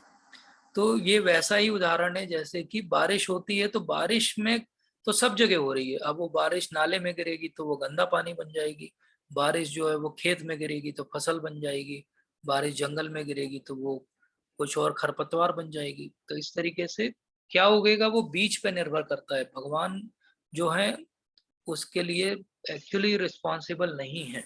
भगवान का इंटेंशन तो ये है कि हमने आपको ज्ञान दिया है, अब आप भक्त बनो और हमारे पास वापस आ जाओ। तो ये जो दिव्य प्रकृति को जान के जिसने भी कर्म किया है उनका अनुसरण अर्जुन तुम्हें भी करना चाहिए और अपने कर्तव्य का पालन करना चाहिए। तो भगवान यह स्पष्ट बता रहे हैं कि दो तरह के लोग होते हैं, एक मटेरियली भौतिकतावादी होते हैं जो भगवान तक नहीं आना चाहते, और एक जो है वो भौतिकतावाद से छूटे हुए लोग हैं, सत्वगुणी हैं, जो भगवान के पास आना चाहते हैं। तो अब हम ऐसे कैसे काम करें कि हम ये सारे बंधनों से छूट सकें। और अब भगवान ने पहले भी कर्म को समझाया है, आगे भी कर्म को समझाएंगे। अब कर्म और ज्ञान का मिश्रण कैसा होना चाहिए परफेक्ट, इसको समझाएंगे। तो अकर्म उसको कहा जाता है जिसमें कि हम कोई कार्य करते हैं लेकिन हमें उससे कोई रिएक्शन नहीं मिलता, इसको कहा जाता है अकर्म। तो अकर्म और कर्म को अब भगवान समझाएंगे। ये वाला सेक्शन जो है इस चैप्टर का सबसे क्लिष्ट सेक्शन है, सबसे कंफ्यूजिंग। तो इसको ध्यान से अगर समझेंगे तो बहुत आसान भी। तो भगवान कहते हैं कि कर्म क्या है और अकर्म क्या है, इसे निश्चित करने में बुद्धिमान व्यक्ति भी मोहग्रस्त हो जाता है, जैसे अभी हमने समझा। तो इसलिए भगवान स्वयं ही बताएंगे अब हमें कि कर्म क्या है और कैसे उस अशुभ कार्यों से हम जो है वो छूट सकते हैं। तो अभी हमें ये सब पता है कि भगवान ने अभी थोड़ी देर पहले कहा है कि हमें किसका पालन करना है, जिन्होंने भगवान के अनुसरण में कार्य किया है और निष्काम भाव से कार्य किया है। तो वो अर्जुन को बार बार इम्पेल कर रहे हैं कि यही तुम्हें भी करना चाहिए, तभी भगवान की दया तुम्हें जो है वो मिल पाएगी। लेकिन होता क्या है, कर्म की बारीकियों को समझना अत्यंत कठिन है। हमने देखा था पिछले सत्र में, गहना कर्मणो गति, कर्म की गति बहुत ही गहन है। तो ठीक से अब हम समझते हैं कि कर्म क्या है, विकर्म क्या है और अकर्म क्या है। तो भगवान क्या समझा रहे हैं यहाँ पे, कर्म वो होता है जो कि शास्त्रों के आधार पे किया जाता है, विकर्म वो होता है जो शास्त्रों की अवहेलना करके किया जाता है, और अकर्म वो होता है जिस कर्म के करने से कोई रिएक्शन नहीं आता है। तो एवरी एक्शन हैज रिएक्शन, ये हम समझते हैं, लेकिन अकर्म एक्शन हैज नो रिएक्शन। इतनी सी बात है। अकर्म क्या है, वो एक्शन जिसमें कोई रिएक्शन नहीं है, अर्थात भक्ति। बाकी जो भी है वो कर्म है या विकर्म है। विकर्म तो बांधेगा, ये तो बहुत समझना आसान है। कर्म भी बांधेगा, क्योंकि अच्छा कार्य करेंगे तो भी हमें अच्छा जन्म भोगने के लिए फिर धरती पे या स्वर्ग में जन्म तो लेना ही पड़ेगा।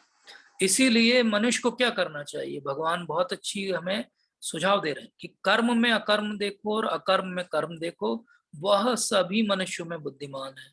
तो जैसे हम ये इसको सबसे पहले पढ़ते हैं तो दिमाग चकरा जाता है कि कर्म में अकर्म देखना है तो अकर्म में कर्म देखना है, तो कर्म है अकर्म है क्या है ये समझ में नहीं आया, चलो आगे बढ़ जाते हैं। ऐसा नहीं करना है। एक्चुअली क्या है, बहुत आसान है। कर्म में अकर्म कैसे देखना है और अकर्म में कर्म कैसे देखना है। तो जब हम कर्म कर रहे हैं लेकिन वो अकर्म रूप में कर रहे हैं, मतलब उसका कोई रिएक्शन नहीं आ रहा है, तो ये क्या हो गया, भक्ति हो गई, सिंपल सी बात। और कोई व्यक्ति दिखावा कर रहा है कि मैं अकर्म कर रहा हूं, लेकिन अगर वो भक्ति नहीं कर रहा है तो वो एक्चुअली कर्म ही कर रहा है। ये भगवान अर्जुन को क्यों सुना रहे हैं, क्योंकि अर्जुन ने एक एक्सक्यूज दिया था कि मैं तो सब कुछ छोड़ के सन्यासी बनना चाहता हूँ। तो भगवान ने उस समय कहा था कि तुम मिथ्याचारी बनोगे, तुम सन्यासी नहीं बनोगे।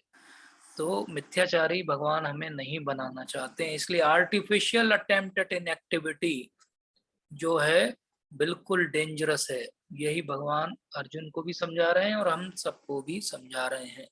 तो इनएक्शन इन एक्शन क्या हुआ, अकर्म हो गया, और एक्शन इन एक्शन क्या हो गया, रिनंसिएशन ऑफ वर्क हो गया।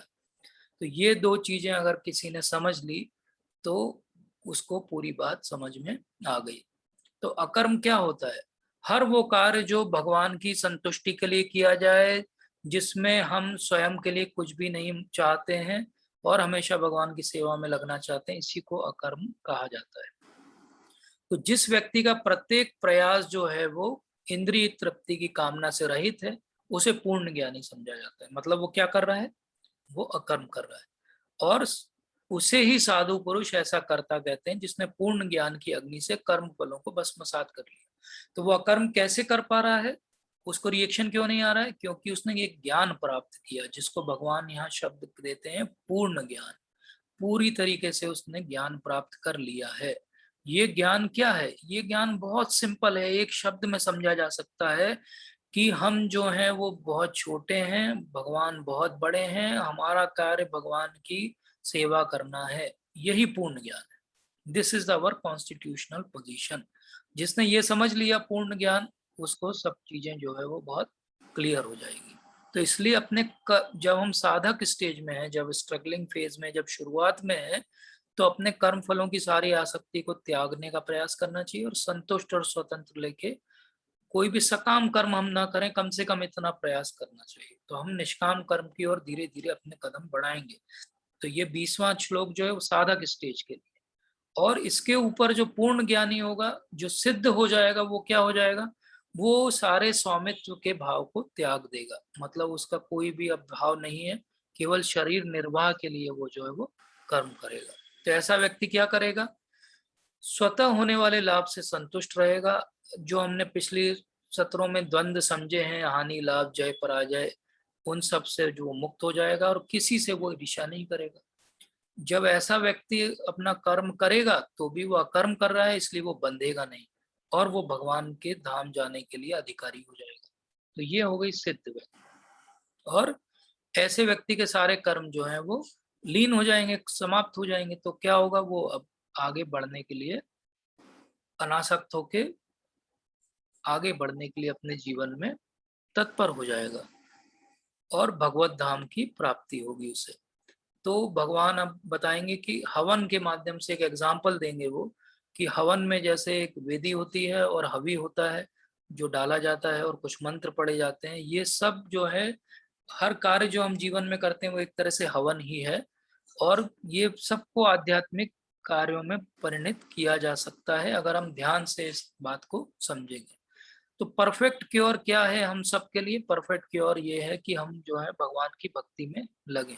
तो अलग अलग तरह के यज्ञ होते हैं और ऐसा कहा जाता है कि जो गृहस्थ है उनको कुछ यज्ञ जो है रोज करना चाहिए। ऐसे पुरानी संस्कृति थी, भक्तों के लिए नहीं है ये। कुछ लोग अभी भी यज्ञ करते हैं कभी कभी, लेकिन आजकल यज्ञ करना बहुत ही मुश्किल काम है। लेकिन हम ये यज्ञ को क्यों समझ रहे हैं? क्योंकि भगवान यहाँ पे उदाहरण दे रहे हैं कि हवि हव या हविष जो है हवन की सामग्री होती है, और एक वेदी या हवन कुंड होता है, और समिधा वो लकड़ी होती है जिसको जला के यज्ञ किया जाता है। यजमान उसको बोलते हैं जो यज्ञ करने वाला व्यक्ति होता है। तो इस तरीके से भगवान अब विभिन्न प्रकार के यज्ञ या सेक्रीफाइस हमें समझाएंगे। तो विभिन्न प्रकार के सेक्रीफाइस होते हैं। कुछ लोग जो हैं देवताओं की पूजा करने के लिए यज्ञ करते हैं। तो कोई भी यज्ञ करने का क्या एम है, इसको समझना चाहिए। तो 3 गोल होते हैं। एक, हम अपने इंद्रियों पे संयम करना सीखते हैं। दूसरा, हमें ज्ञान प्राप्त होता है। और तीसरा और आखिरी, हमें भक्ति मिल सकती है अगर हम ठीक से उस यज्ञ में आगे बढ़ेंगे। तो भगवान अब आगे के सेक्शन में 25 से 29 के बीच अलग अलग तरह के यज्ञ बताएंगे और उन यज्ञों को कैसे व्यक्ति कर सकता है उसके बारे में बताएंगे। होटल में नहीं, वो अपार्टमेंट टाइप की में रुकाया है। बोले फॉरेनर और फॉरेन टाइप का नहीं, जैसे मलेशिया में कुछ विशुद्ध ब्रह्मचारी होते हैं जो श्रवणादि क्रियाओं और इंद्रियों के मन एक रूम में किचन और वो सब जूम है। यूजर कोई आईडी है, कृपया म्यूट कर लीजिए। अच्छा, एक दिन रखा है। नहीं, श्रवण आदि क्रियाओं और इंद्रियों के मन की नियंत्रण रूपी अग्नि में स्वाहा कर देते हैं। तो कुछ लोग जो हैं इंद्रिय विषयों को इंद्रियों की अग्नि में स्वाहा कर देते हैं। तो ये भी एक कंफ्यूजन श्लोक है यहाँ का। बच्ची रहती थी, वो work zoom user please mute yourself. मुझे वही लग रहा है, तो उसको कैसे बोलूंगी? तो कहती है खुद ही इसका मैसेज आ गया कि मैं घर जा रही हूँ, पेरेंट के साथ रहूंगी, वर्क फ्रॉम होम चल रहा है। जो गृहस्थ हैं वो वो क्या करते हैं? पिछले मंथ ही छोड़ दिया। वहाँ तो बच्चे ही और ये सब Zoom वेंचर ही user, ज्यादा है ना, सारे फ्लैट कृपया ध्यान दीजिए, म्यूट कर लीजिए अपने आप को। पेंट वेंट भी हो गया। मैंने कहा सब ऑनलाइन बैठे बैठे शम्मी के सब काम, एडमिशन इधर मलेशिया से बॉम्बे, बॉम्बे से बैंगलोर, सब पूरा सब उसी ने खुद ही सब Zoom किया। user, प्रतीक को सुन तो रहे हैं आप टाइम ही मुझे? नहीं होता, अपने इसमें ही लगा रहता है। हाँ, हरे कृष्णा प्रभु तो जी। हमारी शादी वाला सॉन्ग आ गया। मीनू का डांस याद आ जाता। हरे कृष्णा प्रभु मीनू जी। ने किया था इसमें प्रभु जी लेडी होस्ट भी संगीत में। म्यूट कर सकते हैं। हाँ, वो मैंने कर दिया, बट मैं बार बार डिस्टर्ब होता हूँ। People should realise Prabhu ji if आप दे मुझे वांट को टू होस्ट बना लिसन। सकते हैं, अगर कुछ That also डिस्टरबेंस I होगा तो मैं। understand. We were late, that's why I was not doing it. So otherwise it would have taken 1-2 more minutes. Okay. Ji Prabhu ji. Hare If they don't want to listen, they should not join it. It's simple. This is a serious topic. चलिए खैर, तो भगवान ने यहाँ पे 2 उदाहरण दिए हैं कि जो ब्रह्मचारी होते हैं वो श्रवण करके अपने इंद्रियों के मन को कंट्रोल कर लेते हैं, लेकिन जो गृहस्थ हैं उनको एक्चुअली इंद्रिय विषयों को, क्योंकि उनके सामने ही है वो विषय, ब्रह्मचारी के सामने वो विषय नहीं है, तो वो जो है वो केवल सुन के उस चीज को समझ सकते हैं। लेकिन गृहस्थों को जो है वो इंद्रिय विषयों को कंट्रोल करना पड़ेगा, सीखना पड़ेगा। और तो ये एक तरह का जो है वो रिस्ट्रिक्टेड लाइफ जो है उन्हें जीना पड़ेगा। इसी को यज्ञ कहा है भगवान। तो हम जो साधारण अपना जीवन जी रहे हैं वो भी एक तरह से यज्ञ के रूप में ही जी रहे हैं। फिर भगवान अगले श्लोक में कहते हैं कि जो मन और इंद्रियों को वश में करके आत्म साक्षात्कार करना चाहता है वो संपूर्ण इंद्रियों तथा प्राण वायु के कार्यों को संयत मन रूपी अग्नि में आहुति दे देते हैं। तो यहाँ श्रील प्रभुपाद जो है 2 तरह की आत्माओं के बारे में बात करते हैं। तो एक जो है प्रत्यग आत्मा और एक पराग आत्मा। तो ये विभिन्न प्रकार के पतंजलि सूत्र अगर हम पढ़ेंगे तो हमारे शरीर में बहुत तरह की अलग अलग वायु होती है, और प्राण वायु होती है, अपान वायु होती है, व्यान समान उदान वायु होती है।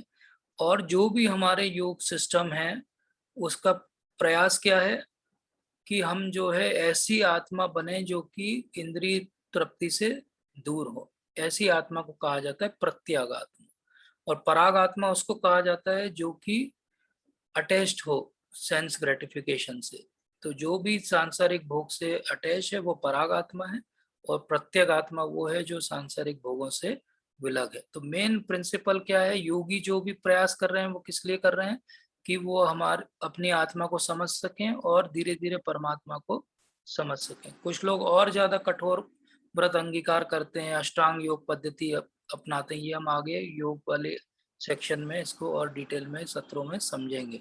कुछ लोग जो है प्राणायाम के द्वारा जो है वो अपने को सेक्रीफाइस करते हैं। तो विभिन्न प्रकार के सेक्रीफाइस भगवान ने बताए, जैसे कि देवताओं की पूजा करने वाले ब्रह्म के पास जाएंगे।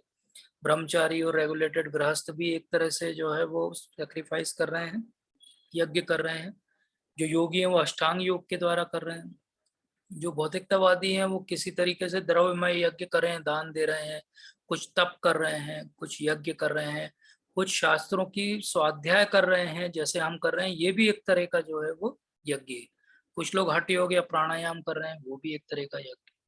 तो महत्वपूर्ण यह है कि इन सब चीजों से जो है भक्ति नहीं मिल सकती। आप इन सब चीजों से आप जो है आत्मा को अलग है शरीर से ये समझ सकते हो और परमात्मा तक जा सकते हो, लेकिन भक्ति नहीं मिलेगी। लेकिन इतना जरूर होगा, यज्ञ का अर्थ जान लेंगे अगर हम और यज्ञ करेंगे तो हम पाप कर्मों से मुक्त हो जाएंगे, तो कम से कम स्वर्ग में जा सकते हैं। और भगवान यहाँ बहुत स्पष्ट बात कह रहे हैं कि इस संसार में भी यज्ञ के बिना, जैसा हमने समझा, सुखपूर्वक नहीं रह सकते। तो अगले जन्म में हम कैसे रह पाएंगे? तो यज्ञ करना तो जरूरी है। अगर आपको मनुष्य का जीवन मिला है तो आपको यज्ञ करना ही चाहिए, सेक्रीफाइस जो है वो करना ही चाहिए। कैसे वेद हमें इस बात को समझाते हैं। तो वेद में मुख्यतः 4 चीजें, धर्म अर्थ काम और मोक्ष। धर्म अगर अच्छे से पालन होगा तो उससे अर्थ आएगा, अर्थात इकोनॉमी इंप्रूव होगी। अर्थ से जो आपकी कामनाएं हैं शरीर की और बाकी वस्तुओं की वो पूरी होगी। और जब हम ये सब करके जो है वो थक जाएंगे कि हमने बहुत सारा जो है वो अर्थ कमा लिया, बहुत सारा कामनाएं पूरी हो गई, और तब भी हम संतुष्ट नहीं हुए, तो फिर हम मोक्ष की तरफ अपने आप को आगे बढ़ाएंगे। तो ये पूरा वैदिक नॉलेज जो है वो इतना ही है बस, कि कैसे धर्म से अर्थ, अर्थ से काम और काम से मोक्ष की तरफ। तो ये सभी जो यज्ञ हमने अभी समझे, ये भगवान स्वयं कह रहे हैं कि वेद सम्मत है, और इनको जानने से आप मुक्त हो सकते हो। तो प्रश्न ये उठता है कि इतने तरह के अलग अलग यज्ञों की क्या आवश्यकता है। तो जैसे हम किसी मेडिकल स्टोर पे जाते हैं तो बहुत सारी दवाइयां रखी रहती है, तो कोई ये प्रश्न उठाए कि यार इतनी दवाइयों की क्या आवश्यकता है, 2-4 दवाई से सबका काम हो जाना चाहिए। तो ऐसा नहीं होता, क्योंकि सबकी रिक्वायरमेंट अलग अलग है। जैसे अभी मैंने एक डेटा निकाला कि हर मिनट जो है यूट्यूब पे 500 घंटे का वीडियोस जो है अपलोड हो रहे हैं। तो इतने वीडियो अपलोड हो रहे हैं और लोग देख रहे हैं, इसका अर्थ क्या है? इसका अर्थ है कि लोगों को इसकी आवश्यकता है, लोग कहीं ना कहीं संतुष्टि नहीं है उनको, इसलिए ढूंढ रहे हैं, बना रहे हैं, कोशिश कर रहे हैं, और कितने लोग जो है इसी कार्य में लगे हुए हैं। तो ये इतनी वैरायटी जैसे संसार में है, ऐसे यज्ञ में भी भगवान इतने दयालु हैं कि उन्होंने इतनी वैरायटी हमें दी हुई है, ताकि हर तरह के व्यक्ति के लिए कोई ना कोई जो है वो यज्ञ की सुविधा हो। क्यों? क्योंकि ये जो पूरा संसार का चक्र है, इससे अगर बाहर निकलना हो तो एक ही इस लूप का होल है, जिसको लूप होल कहेंगे हम, या चक्रव्यूह से बाहर निकलना है तो वो है मनुष्य जीवन। तो मनुष्य जीवन में भगवान चाहते हैं कि किसी भी तरह, कैसे येन केन प्रकारेण, हम कहीं से तो भगवान की भक्ति का ABCD चालू करें। भगवान एक हायरकी भी देते हैं कि द्रव्य यज्ञ से, अर्थात किसी को दान देने से, ज्ञान का यज्ञ श्रेष्ठ है। और अंत में सारे यज्ञ जो है वो दिव्य ज्ञान में ही आते हैं। तो ज्ञान जो है आखिरी पराकाष्ठा है सारे यज्ञों की। तो यज्ञ बिना ज्ञान के अगर किया जाएगा तो वो भौतिकतावादी हो जाएगा, और यज्ञ ज्ञान के आधार पर किया जाएगा तो वो जो है हमें ज्ञान कांड, मतलब कि आगे मुक्ति दिलवा देगा, नहीं तो वो केवल कर्म कांड बन के रह जाएगा।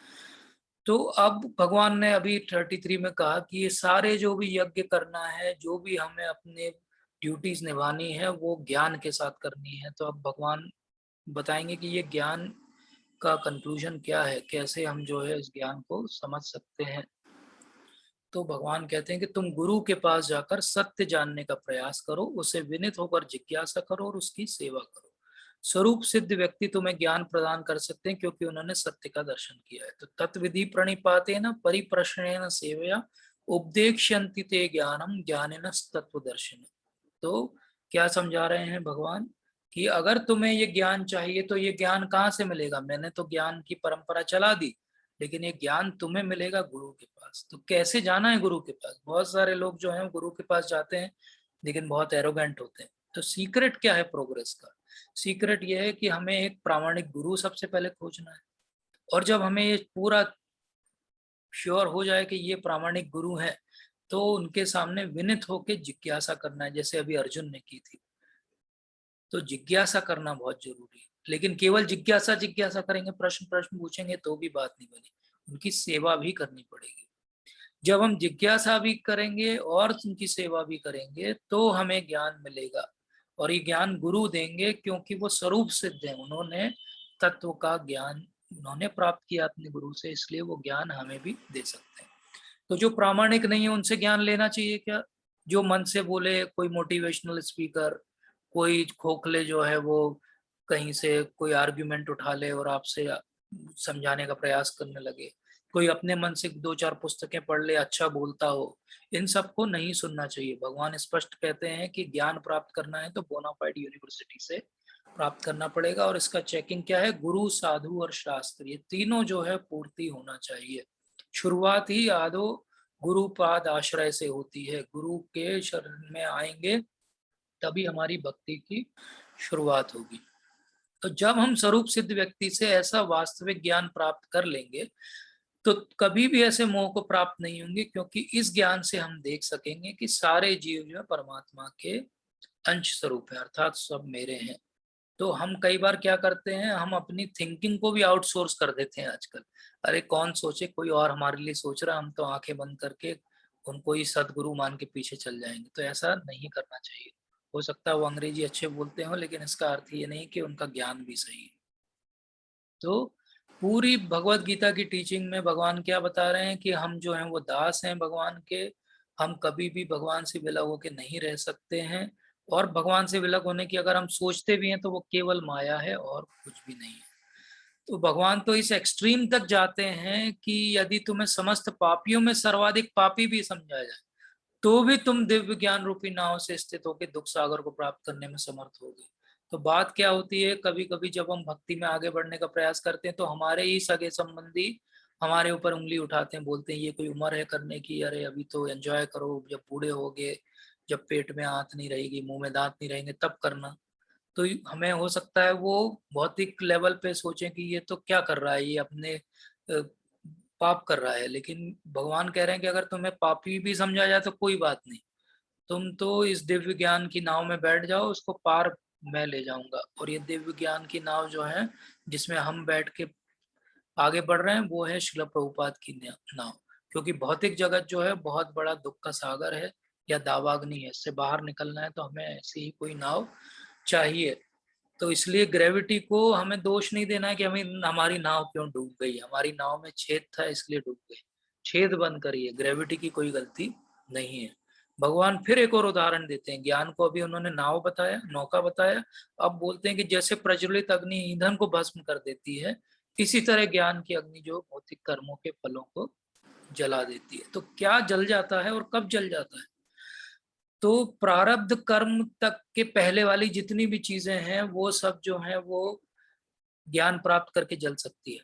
प्रारब्ध कर्म जो है वो केवल भक्ति के द्वारा ही नष्ट हो सकते हैं, और वो भी एकदम से नष्ट नहीं होंगे, क्योंकि प्रारब्ध कर्म को भगवान रखते हैं ताकि हमारा शरीर बना रहे और हम भक्ति कर सकें। तो इस तरीके से जो रिएक्शन हमारे आने वाले हैं वो सब भी नष्ट हो सकते हैं, जो बीज रूप में है वो भी नष्ट हो सकते हैं अगर हम भगवान की भक्ति में अच्छे से लगे। तो भगवान इतना बड़ा सेंटेंस कहेंगे कि इस संसार में दिव्य ज्ञान के समान कुछ भी उदात्त तथा शुद्ध नहीं है, कोई भी चीज इतनी शुद्ध नहीं है। ये ज्ञान समस्त योग का परिपक्व फल है। तो कोई भी योग आप करेंगे अंत में आपको ज्ञान जो है वो इस फल के रूप में प्राप्त होगा, और जो इसमें सिद्ध हो जाते हैं वो इसका आस्वादन कर सकते हैं। तो हमें भी अगर सिद्ध होना है और इसका आस्वादन करना है तो हमें भी इस तरफ प्रयास जो है वो करना चाहिए। तो भगवान यहाँ पे एक शब्द यूज करते हैं कालेन। कालेन का अर्थ होता है कि इन ड्यू कोर्स ऑफ टाइम, जैसे जैसे आप करते जाओगे धीरे धीरे आपकी जो है वो शुद्धि होती जाएगी। लेकिन फिर तुरंत कहते हैं कि जो श्रद्धालु हैं, जो दिव्य ज्ञान में समर्पित हैं, जिन्होंने इंद्रियों को वश में कर लिया है, वह इस ज्ञान को प्राप्त करने का अधिकारी। तो हम एक मिनट बैठ के पहले सोचें कि ये सारे पॉइंट भगवान ने जो बोले हमारे ऊपर एप्लीकेबल हैं कि नहीं, क्योंकि जब ये पॉइंट एप्लीकेबल होंगे तभी हम इस ज्ञान प्राप्त करने के अधिकारी होंगे। तो जब हमें ये ज्ञान मिलेगा तभी हमें शांति मिलेगी। जैसा हमने सभी समझा था कि अगर हमारी नौका डूब रही है तो गलती ग्रेविटी की नहीं हमारी है। इसीलिए अगर हमारी भक्ति में कमी है तो उसका कारण है हमारी श्रद्धा में कमी है, हमारी इंद्रियों के वश में कमी है। तो हमें ये ज्ञान कैसे देंगे भगवान? तो इसलिए भगवान यहाँ पे कह रहे हैं कि श्रद्धा होना बहुत जरूरी है। आधो श्रद्धा जो है वो पहली सीढ़ी है भक्ति की। और इसीलिए भगवान इसको कॉरोलरी में भी समझा देते हैं कि जो अज्ञानी तथा श्रद्धा विहीन व्यक्ति हैं, शास्त्रों में संदेह करते हैं, वे भगवत जो अमृत है उसको प्राप्त नहीं करते, अपितु नीचे गिर जाते हैं। तो जो संशय आत्मा है उसके लिए न तो इस लोक में न परलोक में कोई सुख है। सबसे पहले अपने मन के अंदर के सारे संशय को निकाल दीजिए। अगर संशय हमारे अंदर है तो हमें ना इस लोक में कोई सुख मिलेगा ना परलोक में सुख मिलेगा। तो जो अज्ञानी है, श्रद्धा विहीन है, जो संशय आत्मा है, इन तीनों को भगवान इस ज्ञान से जो है इग्नोरेंट, फेथलेस और डाउट्स, इन तीनों को जो है वो फेल कर देंगे। ये तीनों एग्जाम में फेल हो जाएंगे। तो ये कौन होते हैं? इग्नोरेंट जो है वो मूर्ख लोग होते हैं। मूर्ख लोग होते हैं जिन्होंने कभी शास्त्रों को पढ़ा ही नहीं है।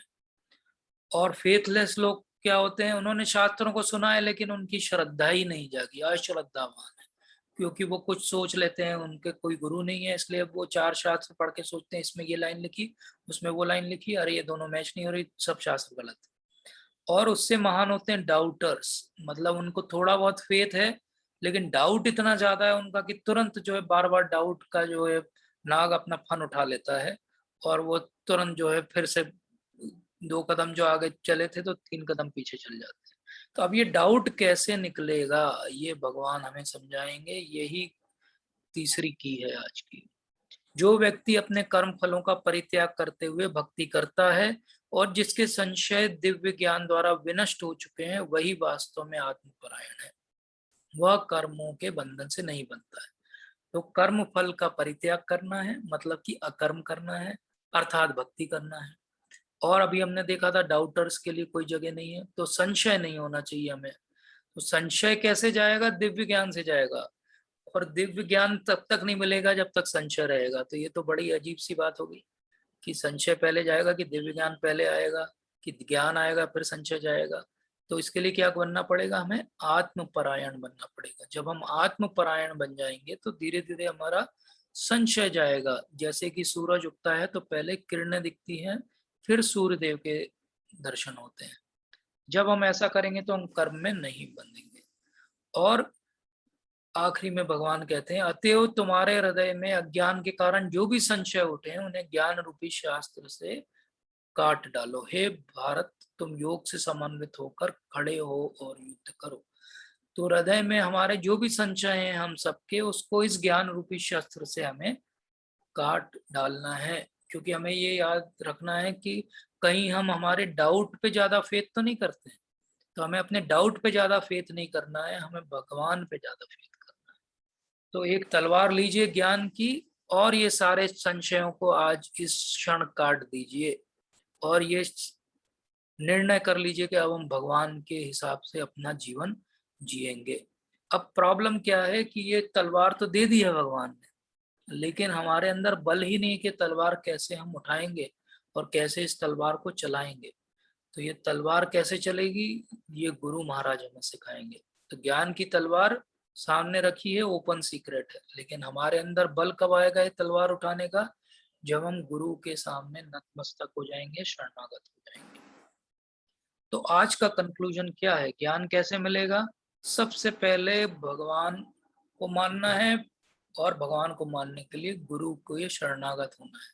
गुरु के पास जाके एब्सर्ड चीजें नहीं पूछना है, जो मनगढ़ंत चीजें वो नहीं पूछना है। पहले गुरु को सुनना है और शास्त्रोचित जो शंका है उसको पूछना है। गुरु से ये नहीं पूछना है कि मेरे भौतिक जीवन कैसे सुधरेगा, गुरु से ये पूछना है कि मेरा आध्यात्मिक जीवन कैसे सुधरेगा। क्योंकि गुरु को क्या कहते हैं? Spiritual master. His master of our spirit, हमारी आत्मा के वो जो है मास्टर है। तो गुरु क्या है? हमारी आत्मा के मास्टर हैं, वो हमारी आत्मा का ख्याल रखेंगे। हमें क्या करना है? हमें गुरु के शरीर की सेवा करना है। हम गुरु के शरीर की सेवा करेंगे, गुरु हमारी आत्मा का पोषण करेंगे। रेलेवेंट इंक्वायरी करना है, कभी ब्लाइंड फॉलोइंग नहीं करना है, आंखें बंद करके नहीं चलना है, नहीं तो हम नष्ट होंगे। हमारे पीछे पीछे हमारा परिवार समाज भी नष्ट होगा, जैसा कि आजकल हम देखते हैं। हर महीने एक आध जो है हमारे ही सो कॉल्ड गुरु जेल में दिखाई देते हैं। क्यों दिखाई देते हैं? क्योंकि किसी ने ध्यान ही नहीं दिया कि वो सच में गुरु कहलाने लायक हैं कि नहीं। तो आजकल एक टर्मिनोलॉजी आई है, फॉल्स गुरु। अब अगर कोई गुरु है तो फॉल्स कैसे हो सकता है? फॉल्स तो हो ही नहीं सकता, फॉल्स तो प्रिटेंडर हो सकता है, गुरु कैसे फॉल्स हो सकता है? तो इसलिए हमें सेवा करनी है गुरु की, और बिल्कुल ऐसा सेवा भाव में जब हम जाएंगे और गुरु को प्रसन्न करने का प्रयास करेंगे और श्रद्धा रखेंगे और हमारे सारे इंद्रियों पे कंट्रोल करेंगे, राग भय और क्रोध को छोड़ देंगे, तब हमें ये ज्ञान असल में समझ में आना शुरू होगा। तो इस सब की प्रैक्टिकल एप्लीकेशन क्या है? इतना सारा ज्ञान हमने सुना, इसकी प्रैक्टिकल एप्लीकेशन ये है कि शास्त्रों के आधार पे बुद्धि के 2 हिस्से हैं, जिसको आज की भाषा में हम कह सकते हैं प्रैक्टिकल और थ्योरी। थ्योरी जो है वो ज्ञान है, और प्रैक्टिकल जो है वो क्या है? प्रैक्टिकल है कि हमें वो ज्ञान जब मिला तो हमारे मन में कितनी दृढ़ता आई और कितना हम डिस्क्रिमिनेशन पावर डेवलप कर पाए। मतलब 2 चीजों को अलग अलग समझने की क्षमता डेवलप कर पाए कि ये अच्छा है, ये खराब है, ये श्रेयस्कर है, ये हमें नहीं करना चाहिए, ये करना चाहिए। ये डिस्क्रिमिनेशन पावर जो है वो ज्ञान से आएगी। तो डिटर्मिनेशन के लिए हम क्या करते हैं? हम साधना करते हैं। साधना मतलब जो भी हम भक्ति कर रहे हैं उसके अंदर 4 नियमों का पालन कर रहे हैं, 16 माला का जाप कर रहे हैं, ये हमारा डिटर्मिनेशन डेवलप कर रहा है।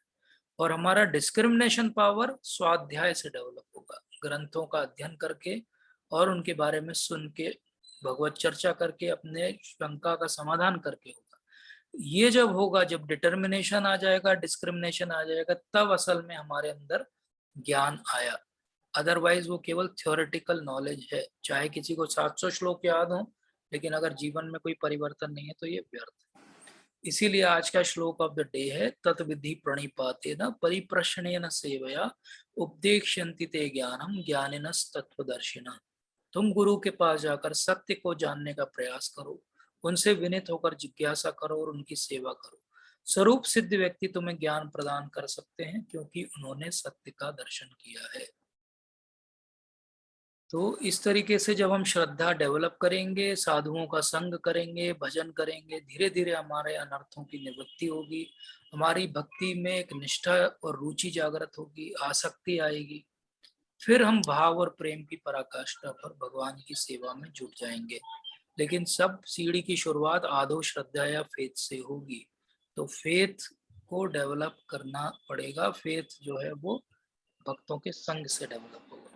तो आप सभी का बहुत बहुत धन्यवाद। एक बार फिर हम आप सबसे माफी चाहेंगे कि थोड़ा लेट हो गया कुछ टेक्निकल प्रॉब्लम से। श्रील प्रभुपाद की जय। हरे कृष्णा। कोई प्रश्न हो, शंका हो तो पूछ सकते हैं, कोई त्रुटि सुधार हो तो बता सकते हैं। हरे कृष्णा।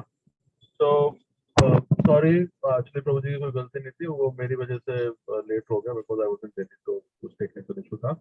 तो यदि कोई क्वेश्चन हो तो एक क्वेश्चन अभी हम बस ले सकते हैं, और फिर उसके बाद के जो भी डिस्कशन होंगे कल शायद से रोजी मंदिर में अवेलेबल होंगे। अगर आपको कल शाम के संडे के प्रोग्राम में जाए, कल शाम को मंदिर में जन्माष्टमी क्योंकि नजदीक ही आने वाली है 30 तारीख को जन्माष्टमी, तो उसके लिए बहुत ही विशेष प्रोग्राम कल मंदिर में होगा। तो आप सब लोगों से मेरा बहुत बहुत रिक्वेस्ट है कि गीता के जितने भी जो पार्टिसिपेंट्स हैं कल मंदिर के प्रोग्राम में जरूर जाएं। आप सब लोग के लिए कल वहाँ स्पेशल फीस्ट अरेंज हुआ है। तो अगर और अभी हम बस एक सोनल माता जी कुछ पूछना चाहते हैं?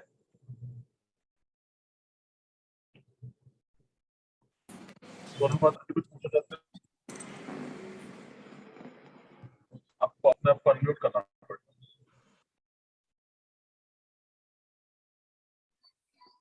हरे कृष्णा प्रभु जी। हरे कृष्णा जी।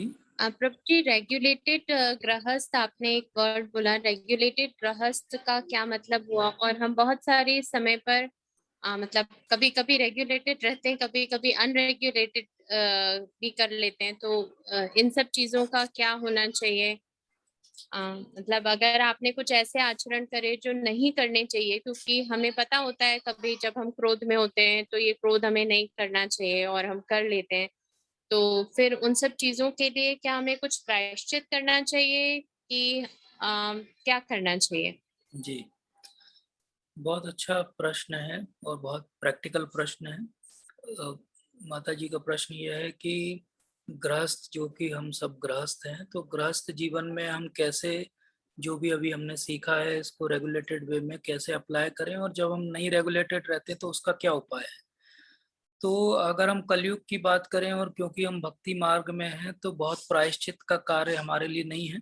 प्रायश्चित जो है कर्म कांड का हिस्सा है, और कर्म कांड में तो हर छोटी छोटी चीज के लिए प्रायश्चित का विधान है, और बहुत इलाबरेट प्रायश्चित के नियम भी दिए गए हैं शास्त्रों में। लेकिन अगर हम भक्ति में आगे बढ़ रहे हैं तो भागवतम में दिया गया है कि अकाम सर्व कामो व मोक्ष काम उदारथि त्रिवेण भक्ति योगेन यजन्ते पुरुषा सव।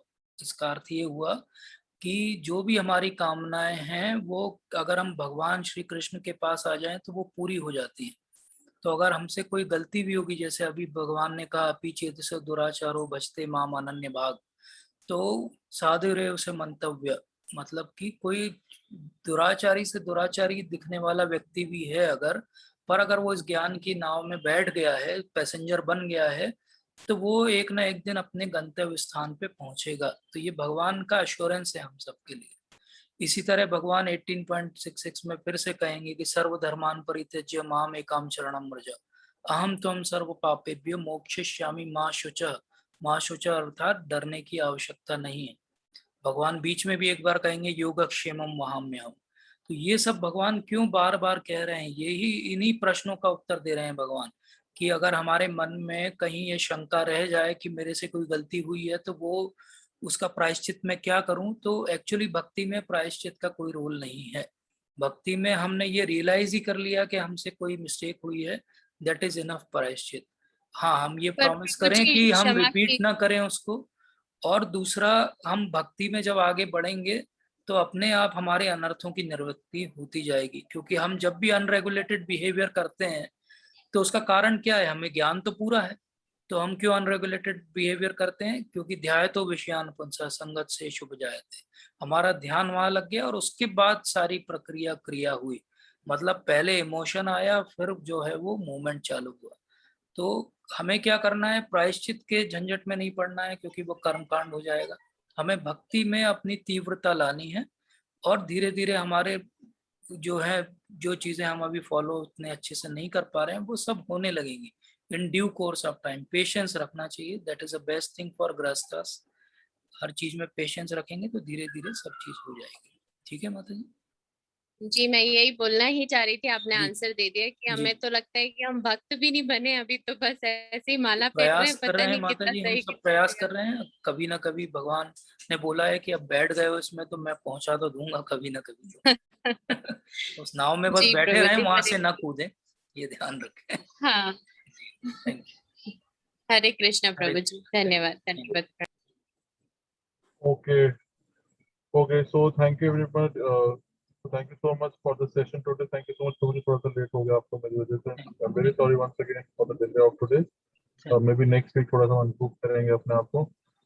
So thank you so much. So एक बार फिर से रिक्वेस्ट कर रहा हूँ कि कल आप सब लोग मंदिर जरूर जाइए. आप लोग के कल गीता पार्टिसिपेंट्स के नाम विशेष फीस है. प्रभु जी भी मंदिर में मिलेंगे. आप लोग अपने डिस्कशन 1-on-1 कर सकते हैं. Thank you so much. Hare Krishna. Thank you.